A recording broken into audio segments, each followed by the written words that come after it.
மின்னுங்கிறத மீன் ஞாபகம் வச்சுக்கலாம். மீனை வந்து நம்ம பையில் வாங்கி வச்சுருப்போம், அந்த மாதிரி ஞாபகம் வச்சுக்கலாம். அணுமின் சக்தி நிறுவனம் அப்படின்னாக்க மும்பை. அடுத்தது இந்திய சூரிய சக்தி நிறுவனம்.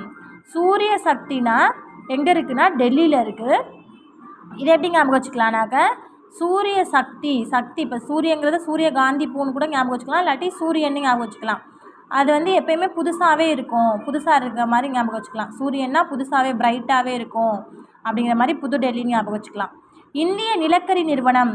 நிலக்கரி நிறுவனம் அப்படின்னா நிலக்கரி வந்து எங்கே இருக்குது அப்படின்னா கொல்கத்தாவில் இருக்குது. இந்திய நிலக்கரி நிறுவனம் வந்து கொல்கத்தாவில் இருக்குது. இப்போ நிலக்கரி அப்படிங்கிறது ஒரு கறியை வந்து இப்போ கோழியெல்லாம் வந்து நம்ம கொன்னா தான் கறியாகும், அது மாதிரி ஞாபகம் வச்சுக்கலாம். கோழியோ ஆடோ கொன்னோம் அப்படின்னா கறியாயிரும். நிலக்கரி அப்படிங்கிறது கொல்கத்தா. அடுத்தது இந்திய மாங்கனீசு தாது நிறுவனம். மாங்கனீசு அப்படிங்கிற நாக்பூரில் இருக்குது. மாங்காய் இருக்குல்ல, மாங்காய் தான் வந்து